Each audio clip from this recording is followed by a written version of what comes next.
하나님 말씀 사도행전 2장 37절부터 47절까지 읽겠습니다. 그들이 이 말을 듣고 마음에 찔려 베드로와 다른 사도들에게 물어 이르되 형제들아 우리가 어찌할꼬 하거늘 베드로가 이르되 너희가 회개하여 각각 예수 그리스도의 이름으로 침례를 받고 죄 사함을 받으라. 그리하면 성령의 선물을 받으리니 이 약속은 너희와 너희 자녀와 모든 먼데 사람 곧 주 우리 하나님이 얼마든지 부르시는 자들에게 하신 것이라 하고 또 여러 말로 확증하며 권하여 이르되 너희가 이 패역한 세대에서 구원을 받으라 하니 이 말을 받은 사람들은 침례를 받음에 이날에 신도의 수가 3,000이나 더하더라. 그들이 사도의 가르침을 받아 서로 교제하고 떡을 떼며 오로지 기도하기를 힘쓰니라. 사람마다 두려워하는데 사도들로 말미암아 기사와 표적이 많이 나타나니 믿는 사람이 다 함께 있어 모든 물건을 서로 통용하고 또 재산과 소유를 팔아 각 사람의 필요를 따라 나눠주며 날마다 마음을 같이하여 성전에 모이기를 힘쓰고 집에서 떡을 떼며 기쁨과 순전한 마음으로 음식을 먹고 하나님을 찬미하며 또 온 백성에게 칭송을 받으니 주께서 구원받는 사람을 날마다 더하게 하시니라. 아멘. 아멘. 기도하겠습니다.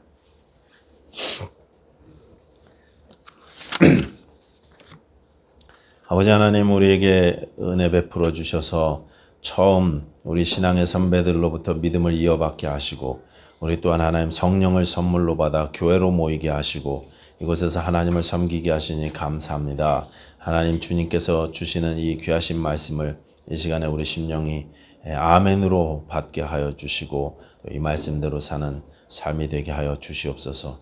예수님 이름으로 기도하였습니다. 아멘.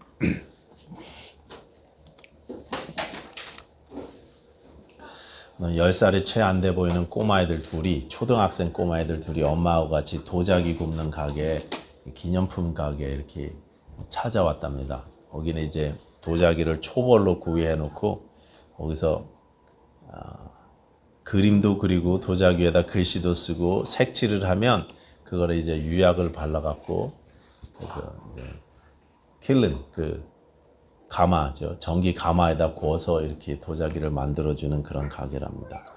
이 초등학생 형제가 도자기 그릇을 열심히 이렇게 디자인을 하고 거기다 뭐를 쓰길래 점원이 가서 이렇게 봤더니 어린애 동생이 글을 썼는데 이렇게 썼더랍니다.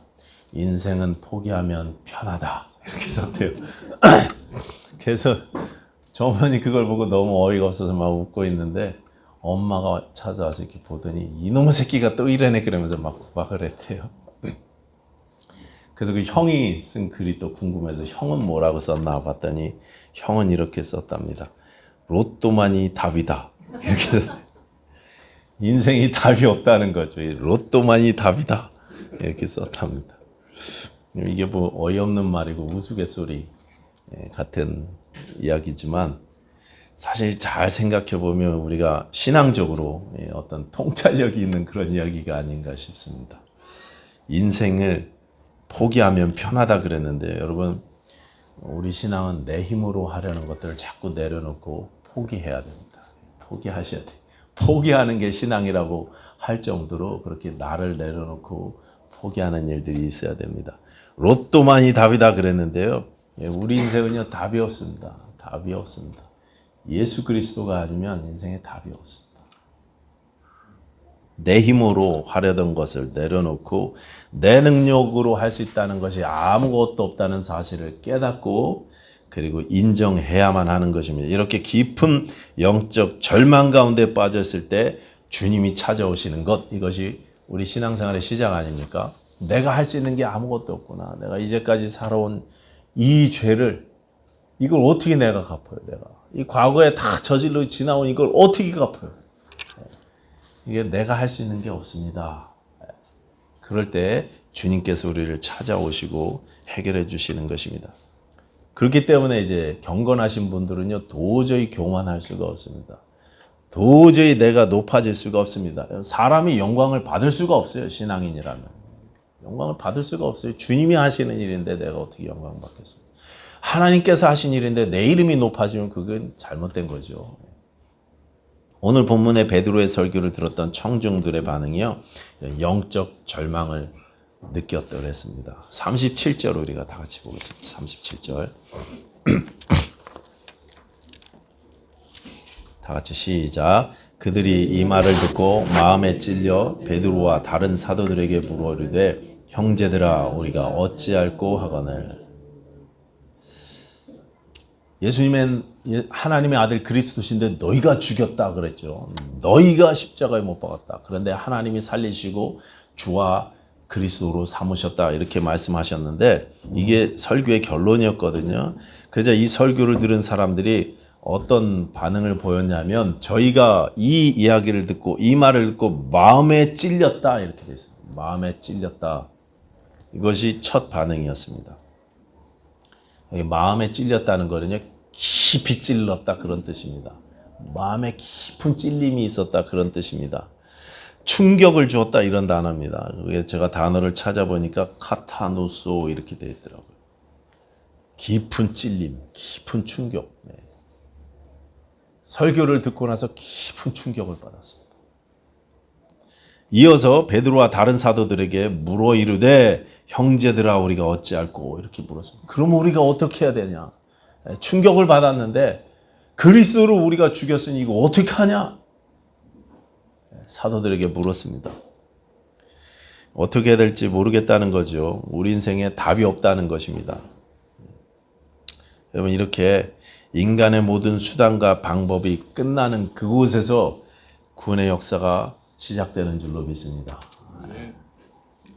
아까 처음에 말씀드린 꼬마들처럼 우리는 신앙에 관한 한 내 뜻과 내 방법, 내 능력을 내려놓고 포기하는 것이 맞습니다. 포기를 하되 전적으로 포기하는 것이 맞습니다. 우리에게 방법이 없기 때문에 그렇습니다. 예수 그리스도를 보내주신 하나님의 은혜 외에는 은혜를 붙잡는 것 외에는 우리에게 소망이 없습니다. 이 사실을 인정하는 것이 우리의 신앙의 시작이고 그래서 우리 입에서 이런 반응이 나와야 돼요. 그럼 우리가 어찌해야 할꼬? 우리가 어떻게 해야 됩니까? 내 힘으로 아무것도 할 수 없는데 내가 어떻게 해야 됩니까? 내가 무엇을 해야 되나? 이 영적 절망으로 부르짖는 거죠. 그들에게 베드로가 이렇게 대답합니다. 38절 베드로가 이르되 너희가 회개하여 각각 예수 그리스도의 이름으로 침례를 받고 죄사함을 받으라. 그리하면 성령을 선물로 받으리니. 회개하고 침례를 받아라 그랬습니다. 여러 번 말씀드렸지만 회개는 마음을 바꾸는 것입니다. 마음을 바꾸는 게 회개예요. 내 인생의 주인이 세상이었는데 또는 나 자신이었는데 이제는 마음을 바꿔서 예수님을 내 인생의 주님으로 영접하는 것입니다. 내 공로로 된다는 생각을 바꾸는 것입니다. 내 공로가 아니라 예수 그리스도의 공로로 된다는 것으로 이 마음을 바꾸는 거예요.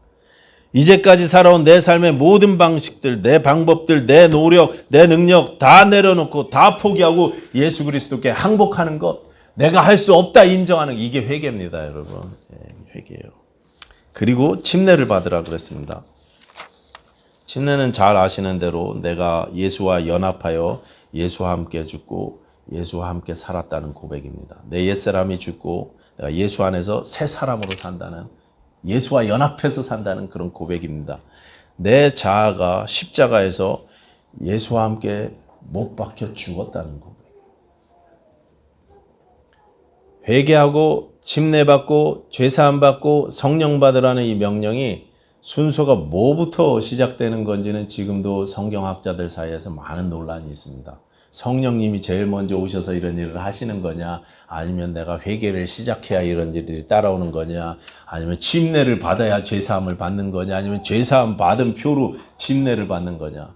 여기 이 본문으로만 보면은 침례를 받아야 죄사함을 받는 것처럼 그렇게 표시되어 있거든요. 그래갖고 막 토론들이 많습니다. 여러 가지 주장들이 있습니다. 그러나 한 가지 확실한 것은 내가 예수와 함께 죽었다는 고백, 다시 말해서 십자가를 통과한다는 이 회개와 내 삶의 고백이 우리 삶 가운데 반드시 있어야 된다는 거죠. 반드시 있어야 돼요. 순서는 뭐부터인지 모르지만 반드시 있어야 됩니다. 십자가를 통과해야만 성도가 되는 것입니다. 십자가를 통과해야만. 십자가를 통과해야만 그래야 교회가 시작되는 거예요. 십자가 없는 교회는 지난주에도 말씀드렸지만 성령이 임하시지 않는 것은 교회가 아닙니다. 십자가를 통과한 사람, 통과하지 않은 사람들에게는 성령이 임하시지 않습니다.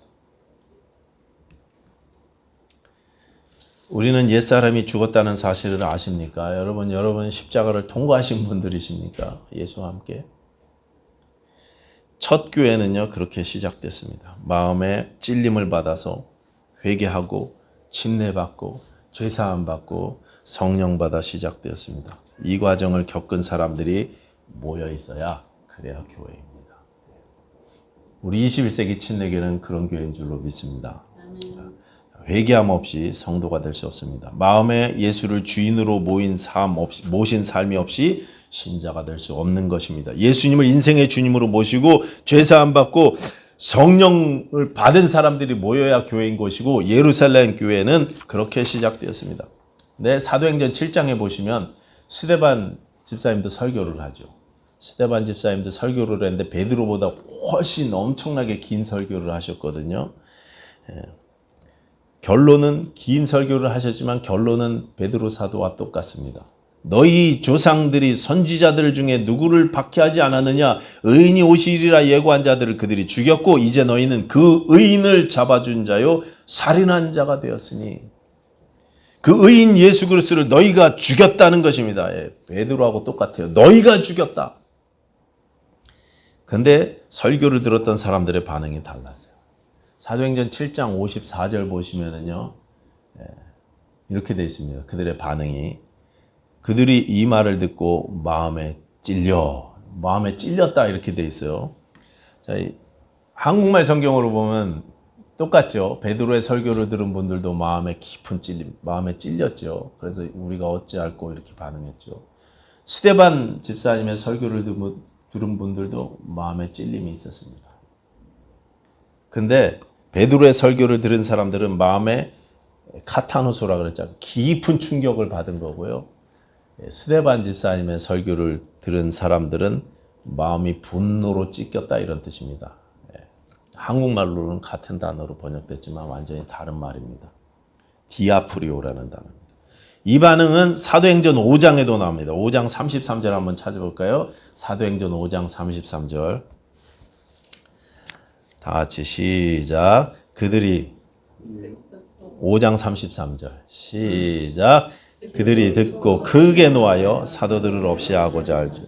대제사장들과 사두개인들, 종교 지도자들이 사도들이 자꾸 예수 이름을 전하니까 그들을 위협했는데 그들 앞에서 사도들이 똑같은 설교를 했어요. 똑같은 설교. 사도행전 5장 30절 보시면 너희가 나무에 달아 죽인 예수를 우리 조상의 하나님이 살리시고 너희가 죽인 예수를 하나님이 살리시고 이스라엘의 회개함과 죄사함을 주시려고 그의 오른손으로 높이사 임금과 구주로 왕자와 구주로 삼으셨다. 이렇게 말씀하셨어요. 너희는 죽였고 하나님이 살리셔서 높이셨다. 똑같은 설교였습니다. 그러자 반응도 똑같습니다. 그들이 듣고 크게 노해서 사도들을 죽이려고 했습니다. 여기 크게 노했다는 말이 디아프리오, 분노로 마음이 찢겼다는 그런 뜻입니다. 어떤 사람은 설교를 듣고 마음이 찔려 회개에 이르고 어떤 사람은 설교를 듣고 마음에 분노가 가득해서 죽이려고까지 했다는 것입니다. 스데반에게는 직접 돌을 들어서 돌을 쳤어요. 우리가 잘 아는 대로 말이죠. 설교 때문에. 거기에도 많은 사람들이 모였습니다. 거기에서도 말씀이, 성령 충만한 말씀이 선포되었습니다. 거기서도 마음에 막 찔리는 일들이 생겼습니다. 그런데 반응은요 완전히 달랐어요. 듣고 회개하고 침례받은 사람들은 교회가 되었고 그렇지 못한 사람들은 교회는커녕 오히려 핍박자가 되더라는 것입니다. 핍박자가 됐어요. 교회와 예수 그리스도를 핍박하는 자들이 됐습니다. 첫 교회를 통해서 말씀이 선포되어질 때 듣고 마음에 찔려 회개하는 반응이 있기도 했지만 그 반응은요 오늘 본문에 딱 한 번 나왔어요. 베드로 설교를 듣고. 그런데 마음에 분노로 가득했다는 말은 이미 살펴본 대로 2번이나 나옵니다. 2번 나와요. 분노로 가득해갖고 그 분노가 폭발해서 스데반 집사님은 목숨을 잃었습니다. 이게 무슨 의미겠습니까? 지금도 여러분 우리가 복음을 전할 때 또 전도를 할 때 예수 믿으라고 권면을 할 때 다 듣고 회개에 이르면 정말 좋겠지만 그렇지 않고 오히려 무관심하거나 반대하거나 심지어 핍박하는 일들이 우리 가운데 더 많이, 훨씬 더 많이 일어난다는 것입니다. 오늘 보면 47절 보시면 온 백성에게 칭송을 받았다 이렇게 말씀하시는데 뒤에 계속 보시면 칭송만 받은 것이 아닙니다. 공격도 받았습니다. 목숨의 위협까지도 받았습니다. 실제 감옥에 갇혔고 사도들은 채찍질도 당했고 결국 야고보 사도와 스데반 집사님은 순교까지 당했습니다. 우리가 신앙인으로서 말씀대로 살려고 애쓰면 그 말씀을 전도하고 복음을 증거하려고 애쓰면 그런 여러분을 세상이 인정해주면 정말 좋을 텐데 칭송해주면 정말 좋을 텐데 칭송은커녕 오히려 더 손해보고 신앙 때문에 더 어려움을 겪어야 하는 일들이 더블로 많다는 거예요. 훨씬 더 많습니다. 말씀 전해보십시오. 여러분 믿음을 한번 나눠보십시오. 어색해집니다. 어려움이 찾아옵니다. 막 친하게 지내던 그래서 관계를 잘 만들던 그 관계가 갑자기 냉랭해지고 멀어지기 시작합니다.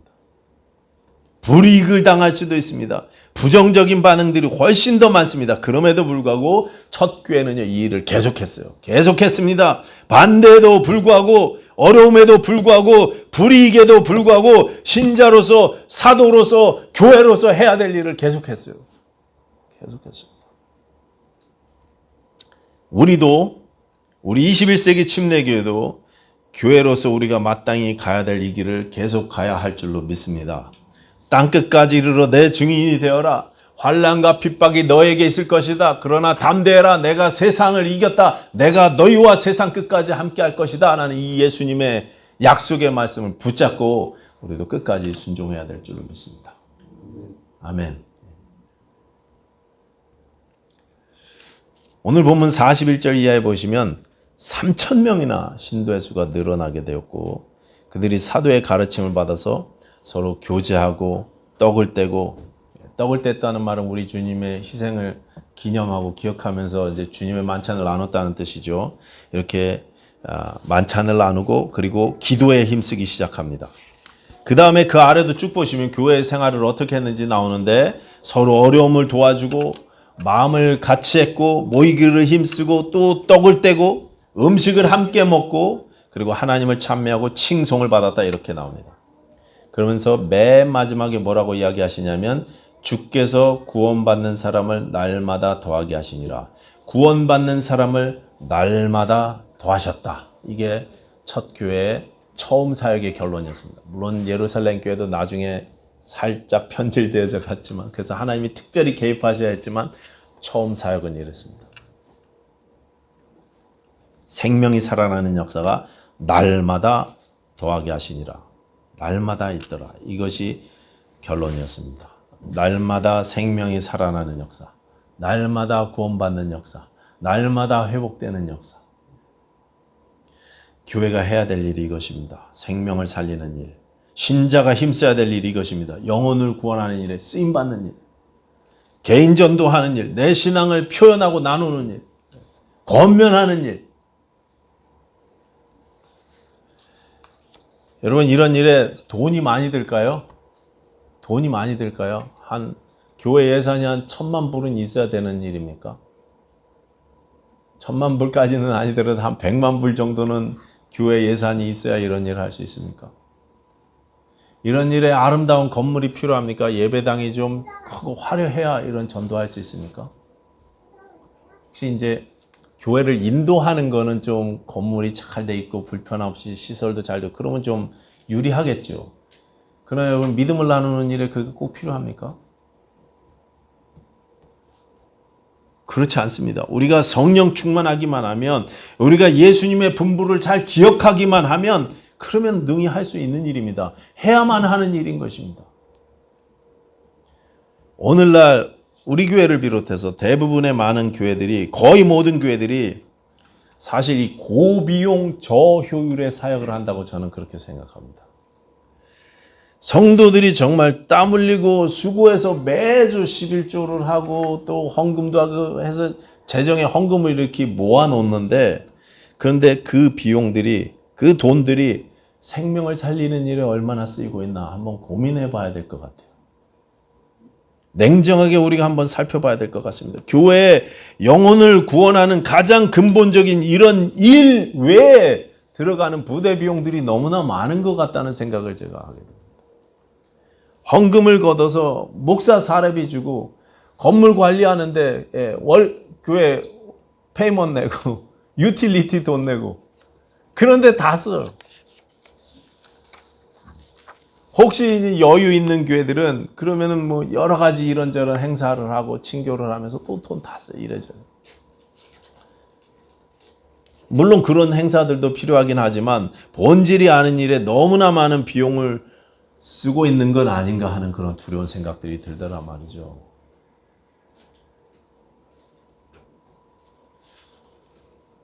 본질 외적인 사역에 너무 많은 돈이 듭니다. 비쌉니다. 고비열 저효용. 1년에 몇백만 불씩 예산을 쓰는데 새로 믿고 침례받는 사람들이 그렇게 많지 않더라는 것입니다. 우리도 그렇죠. 우리도 그렇죠. 요즘 교회의 현실입니다. 몇백만 불의 예산을 집행하는데 연말에 새로 예수 믿고 침례받은 사람이 몇 명입니까? 그러면 별로 없어요. 외부에서 다른 교회 다니다가 이렇게 오시는 분들은 종종 있어도 새로 예수님 믿는 사람들 그렇게 많지 않습니다. 물론 잘하는 교회들도 있죠. 대부분의 교회들은 그렇게 못하고 예산이 낭비되지 않나, 교회 재정이 낭비되지 않나 이런 생각을 한다는 것입니다.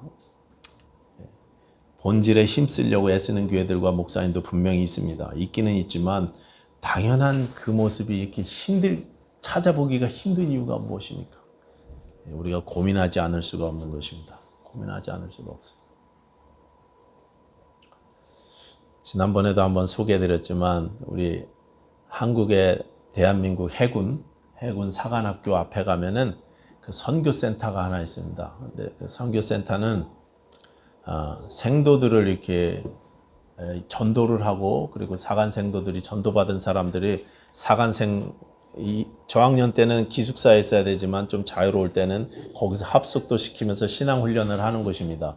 한국의 제일 큰 교회, 그 교회에서 이 예배당과 기숙사 센터를 져줬어요. 그래갖고 거기서 많은 생도들을 신앙으로 훈련시켜서 그래서 이 근무를 하게 되면 인관을 받고 이제 현장에 나가게 되면 그들이 하나님의 종으로서 쓰임 받을 수 있도록 그렇게 했습니다. 초급 장교들을 훈련시켰는데, 근데 그 건물이 이제 수십 년 됐으니까 낡았습니다. 낡고 또 너무 비좁아서 그걸 부수고 다시 지려고 크게 선교센터를 계획하고 뜻 있는 분들이 이제 이 사역을 시작했는데 잘 짓다가 돈이 모자라서 어려워졌어요. 헌금이 안 거쳐서.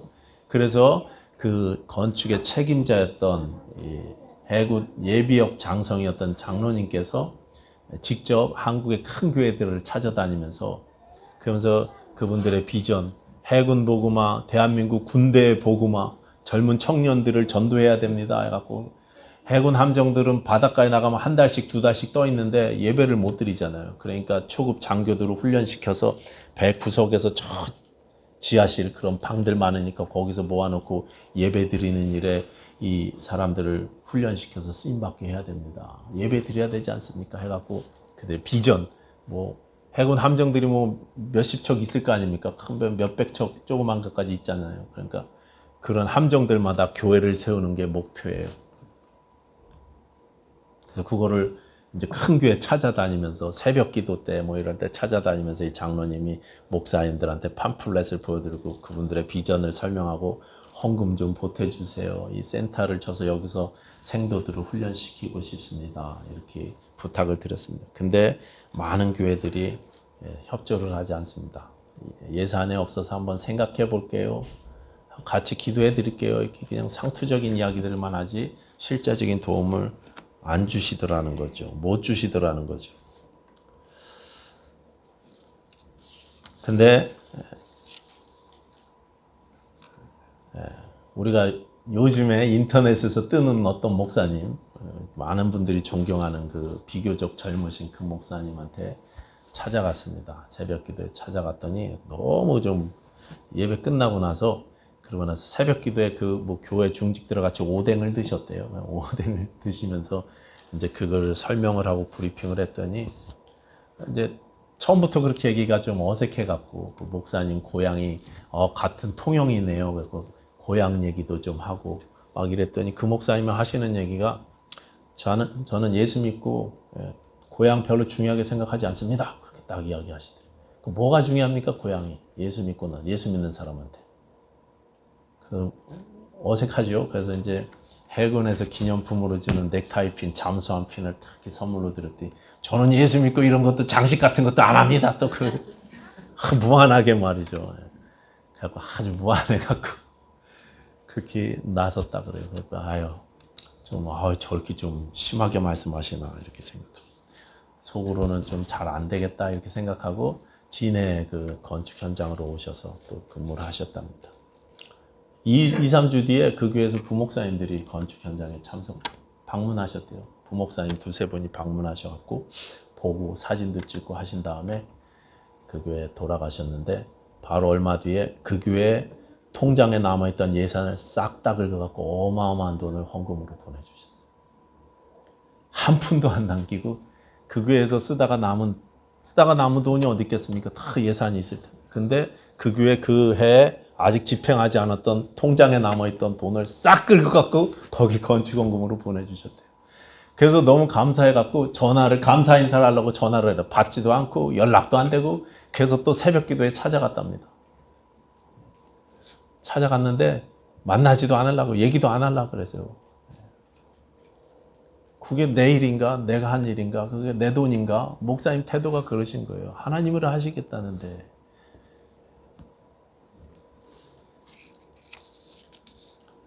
여러분 큰 교회들이 우리 교회도 마찬가지죠. 그 많은 1년 예산이 어마어마한데요.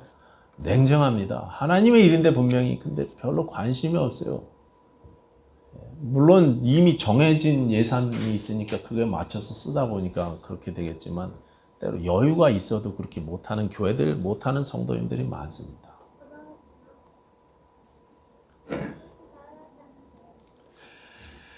내가 높아지고 유명해지는 것에요. 주의 일 하시는 분들은 관심이 없습니다. 예수의 마음을 품은 분들한테는 그런 거 관심 없습니다. 오직 하나님이 교회에 주신 사명, 생명 살리는 일, 영혼 구원받는 일에만 관심을 쏟는 것입니다. 여러분 우리 교회도 또 내 삶도 이래야 되지 않겠습니까? 이제 우리가 천국 갈 날이 예수님 만날 날이 점점 더 다가오고 있는데 이 아까운 시간들 그 일에 쓰임 받아야 되지 않겠습니까? 제가 어제 저녁에 어떤 분 만나갖고 토요일 저녁인데 그때 약속을 잡게 돼갖고 이제 남전도에 거기 가서 식사하고 그리고 오후에는 그분 집에 가갖고 그냥 안 보내줘갖고 계속 이야기를 나눴는데 제가 계속 이 일에 쓰임 받아야 되지 않겠습니까? 도전을 드렸어요. 아는 건 엄청 많으셔갖고 제가 또 엄청 당하고 왔어요. 근데 그 많은 지식으로 하나님께 쓰임 받아야 되지 않겠습니까? 이제 얼마 안 남은 것 같은데 다들.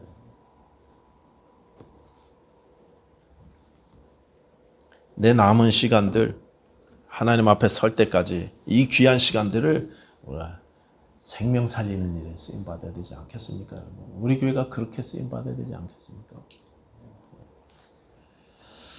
첫 교회는 성령 받고 사람 살리는 일에 크게 쓰임 받았습니다. 우리 21세기 침례교회도 그런 성도님들이요 그런 교회들 되시기를 축원합니다.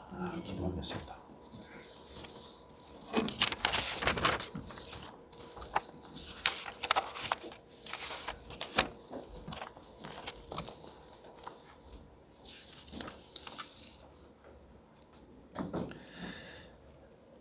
여기서 한번 생각해 보시기 바랍니다. 주악에 맞춰서